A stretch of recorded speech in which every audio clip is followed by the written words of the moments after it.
Good morning. This is Mark Soderberg with ADM Investor Services with your morning ag outlook for Thursday, August 15th. Higher trade almost across the entire ag space overnight. Wheat is the upside leader here as we work towards the pause. We're about 6 to 7 cents better here in wheat. Corn prices are just steady now, pulling back to unchanged. Beans are still 3 to 4 better. Products up 1 to 2 in the meal. Steady a few ticks lower here in the oil.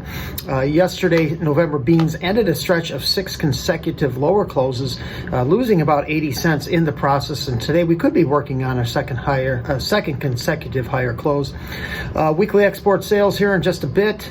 Markets are gauging whether new crop demand can start to improve enough to get on pace with the recent USDA increases. Later this morning, we'll also get NOPA crush from the month of July, which is expected to show NOPA members crushing a record amount of beans for the month. The average trade guess is just over 182 million bushels. That compares to 176 in June and 173.3 in July of a year ago.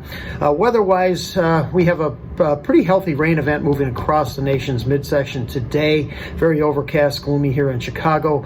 Good rains in the past 24 hours across Iowa, Missouri, eastern Kansas, and the northern plains. Today's U.S. Drought Monitor will likely show drought ratings remain near record low levels. Once this rain event clears, however, in the next 24 to 48 hours, it looks like very little moisture is expected through the end of August. Temperatures are expected to gradually build to above normal readings, particularly for the western Corn Belt.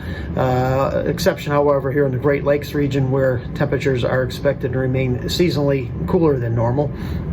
Drought conditions do persist in Ukraine and in southern Russia. Overnight, the USDA Foreign Agricultural Service to Ukraine, they lowered their export forecast to just below 22 million metric tons for corn, and that's roughly 10% below the USDA official forecast from earlier this week.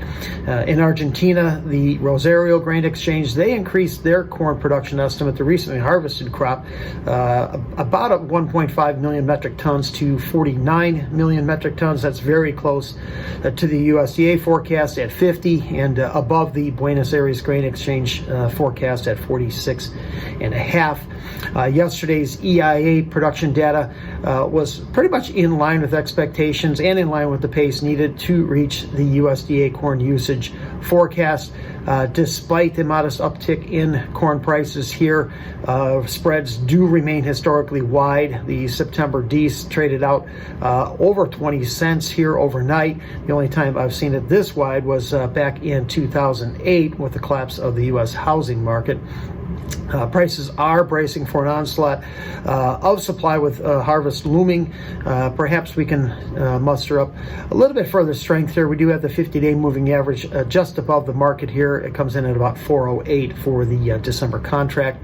Nove beans have a ways to go before they're back challenging that $10 level. Spreads here are also very weak as prices seem destined to trade under the $9.50 level, a price level to hopefully start to attract better Chinese interest, while also discouraging Brazilian plantings, which do kick off here next month.